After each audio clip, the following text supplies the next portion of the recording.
But we're going to talk about a local band out of Sydney in the Darren Phillips project. So I put their video for Best Man for You, which was released about 8 months ago, I think it was, from memory. This was the lead single from the album. So go and check out that if you like your AOR or melodic rock, because that's what territory we're going to start with tonight before we move on to some heavier stuff later on. So this is the Darren Phillips project, Volume 2, 10 tracks, 36 minutes, the second album from the Sydney musician, released March 2021 via Melodic Rock Records. Self-produced by Darren, with him also handling writing and guitars alongside Daniel Skeed. The rest of the lineup is a revolving door of guest musicians from bands such as Midnight City, White Widow, Pink Cream 69, Sisters Doll, Crazy Licks, Work of Art, and many, many more. 2 singles have been released in You Make My Dreams Come True, which is a cover of the Hall & Oates song, and Best Man for You, which happens to be an officially unreleased Paul Stanley song. So Mikey Zamboni, you're the big Kiss fan, so hopefully you'll take something away from that. Dave and I think, reviewed the first album a few years ago. And here we go. Darren Humphrey's gone. Rob Wild was one of the ones singing. Yes, he definitely was. There's a revolving cast and crew on this one. But yeah, Dave and I reviewed the first album a few years ago. So let's see how you went with it, Tim. I was actually going to say, before you brought it up, this is actually a great cover choice for this album. Yeah, it was.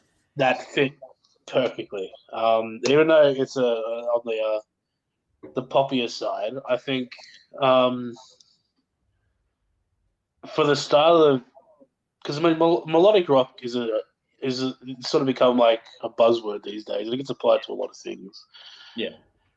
And for the style of, melodic rock that's being played on this album, I thought it was a perfect choice because it was the most poppy thing on this album, but it fit and it came at the right time as well. Yeah, but that was a great choice. With this album, though, very vocal driven. Yeah. That's definitely at the front. Synth really sits to the forefront as well. There's a lot of tasty guitar licks floated in and out for the vocals. And I mean, if you like melodic rock, and if that sort of thing has come to you these last few years, you're actually going to really probably get a real kick out of this album because I mean, while again, like I said, that melodic rock thing gets applied to a lot of things, and there's a lot of bands playing that style these days. I found this one to be a little bit more unique than a lot of the, because I mean, we've all heard Eclipse and Heat and all that, Sweden, and a lot of bands try to copy that. Whereas I think with this project, it sounds a bit, again, it is more vocal driven and more synth driven. That's not to say there aren't some heavier moments on there as well, but it's nice to see a band doing something new. It's a very fresh take on that, melodic rock sound that's been out for a while now. So I thought this actually was a really enjoyable listen. Drive was my highlight. And yeah, I'll give it an 8 out of 10. Okay, cool. From memory, the debut album a couple of years ago went pretty well with us. It's on a fitting label. It's on Melodic Rock Records. It is the right fit for these guys. Nice to get another installment from them. Certainly a big chunk of the 80s on this. If you like your melodic rock or AOR, this is something you're definitely going to want to check out. Heaps of layered melodies and vocals and hooks in this one. As is the style, you got, riffs and synth in equal measure on this one. Drums and bass are used to either help drive things along or to help fill the space between what's happening with the song and how much space is being left behind, kind of a thing.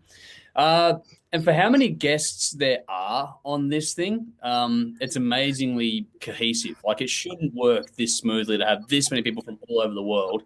It's been done pretty bloody well. And the gear changes were nicely done too. So, between all the performances and the songs, you've got, a good balance of grunt with the beautiful stuff going on there too. Like you were saying, that the Hall & Oates cover is actually really well placed in the middle of the album. And it's funny with that one being a thing now because I don't know if you're aware of this or not, but that's a huge trending topic for a while there on TikTok with the alternate lyrics after the opening little riff that comes from this one, which I won't repeat here. You know what I'm talking about. If you know it, if you don't, then go have fun finding them because there's a lot being applied to certain politicians of the day. But that is then followed by like one of the heaviest tracks on this album in Drive. So the diversity is one of those things that keeps you going and engaged. It's not a long listen. It flies by pretty nicely. The performances are good on this one.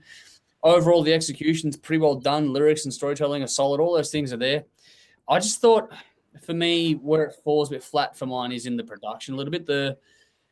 I know what you're saying about how it was a bit different, but what I found was that it was a bit sort of caught between wanting to be more rock oriented and then being more synth oriented. It was sort of caught between the two worlds and didn't really decide one way or the other. I kind of took it as like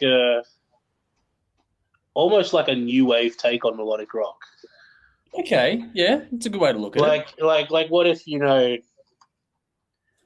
what if like an 80s new wave band was playing melodic rock, and that's how I kind of started to think about it. Yeah, okay. Because it is very synth heavy.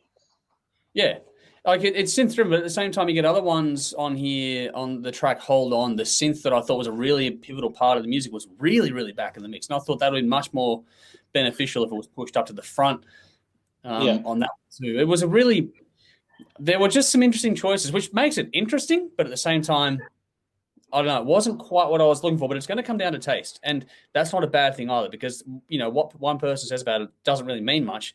Go and check it out, because there's plenty of good stuff on this one for all the things that I'm talking about. There's nothing bad about this. The track hold on, all like what I said about the synth work on it, I actually really like that song. I think it's fantastic. It doesn't take anything away from the experience of listening to it. I think it's one of the standout tracks on the album. And the mix, or what they did with "You Make My Dreams Come True," that was what I expected to hear more of in this one, which kind of makes sense in its own way. It was a little bit, I don't know, confusing. They did some lo-fi moments, which I think was done intentionally and for impact, but I didn't think the clipping was required. That kind of perplexed me a little bit. It's like you got melodic rock, but you're clipping on drums. That was a bit sort of odd. But I don't know. All in all, it comes down to your tastes, and, you know, if you think the songwriting is strong enough, I think the performances are good. All those things are there.